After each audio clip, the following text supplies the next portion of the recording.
Dalam menjalani sebuah usaha, tak sedikit pebisnis yang hanya berfokus pada modal dan melakukan promosi saja. Padahal agar bisnis dapat bertahan dan berkembang, ada banyak hal yang perlu diperhatikan dan dianalisa. Salah satunya adalah memastikan bahwa produk yang dijajakan dapat diterima konsumen dengan baik dan positif. Hal tersebut penting untuk dilakukan agar bisnis dapat tetap eksis dan berkembang dalam jangka panjang.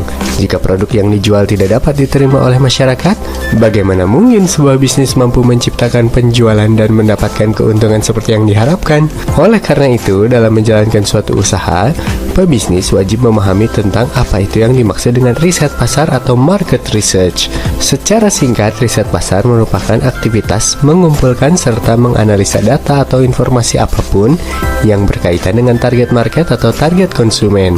Lalu, bagaimana cara untuk melakukan riset pasar tersebut? Serta tips jitu dalam menjalankannya? Tenang saja, pertanyaan tersebut akan dikupas tuntas pada pembahasan berikut ini. Terdapat beberapa tips yang bisa Anda lakukan agar menjamin riset pasar berjalan lebih optimal. Untuk lebih jelasnya, simak tips menjalankan riset pasar berikut ini. Yang pertama, fokus ke tujuan riset pasar. Agar mendapatkan hasil yang maksimal, Anda perlu berfokus pada tujuan saat melakukan riset pasar. Sebagai contoh, saat ingin mengetahui platform favorit konsumen saat berbelanja online, Anda hanya perlu mengumpulkan jumlah pengguna atau pengunjung dari setiap platform tersebut dan membuat peringkat.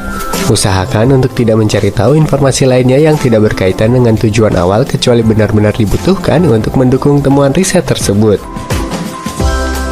Yang berikutnya, lakukan riset dengan cara kreatif. Menanyakan informasi pada pelanggan dengan cara biasa tentu memberi kesan membosankan dan kurang inovatif pada bisnis Anda.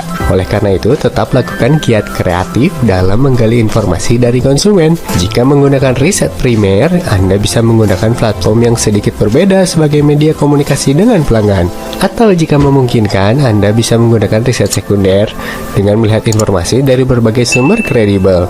Yang terpenting, selalu lakukan cara yang kreatif dan efisien saat melakukan riset pasar agar mampu mendapatkan informasi yang dibutuhkan serta aman bagi budget bisnis Anda. Yang terakhir, gali informasi terbaik. Melalui riset pasar, Anda tentu akan mendapatkan beragam informasi seputar bisnis atau produk. Namun, tidak semua informasi tersebut bisa digunakan untuk mencapai tujuan riset. Oleh karena itu, Anda perlu memilah informasi mana saja yang penting untuk diketahui dan menyimpan informasi lainnya karena mungkin berguna sebagai data untuk proses analisa atau riset selanjutnya. Riset pertama yang dilakukan BCA sehingga menjadikan dirinya sebuah perusahaan terbesar yang ada di Asia Tenggara adalah dengan cara segmentasi. Yang pertama adalah segmentasi geografi, bagaimana perusahaan ini bisa tersebar ke seluruh Indonesia. Yang kedua, melakukan segmentasi demografi, bagaimana BCA bisa diterima dari kalangan ke bawah sampai kalangan atas. Yang ketiga, melakukan segmentasi benefit, yaitu bagaimana perusahaan ini memberikan keuntungan bagi siapapun yang bergabung di dalamnya. Dan yang kedua adalah targeting. BCA melakukan riset dengan cara menargetkan bagaimana BCA bisa diterima oleh semua kalangan, baik kalangan anak kecil sampai orang tua. Dan yang ketiga adalah posisi. Dengan melihat posisi, meriset posisi, BCA mampu menciptakan mobile banking karena orang akan melakukan transaksi dengan mudah, tidak perlu ke ATM ataupun ke bank. Dan yang keempat, dengan melihat produk. BCA mengetahui bahwa masyarakat sudah memulai menggunakan mobile banking, kemudian debit BCA, klik BCA, tunai BCA, ataupun dengan menggunakan tahapan atau tabungan.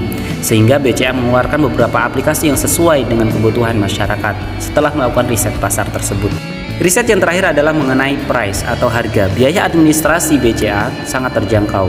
Dari biaya 7.500 untuk administrasinya dan biaya tabungan hanya dengan 50.000 sudah bisa membuka ATM dan buku tabungan. Sekian dan terima kasih.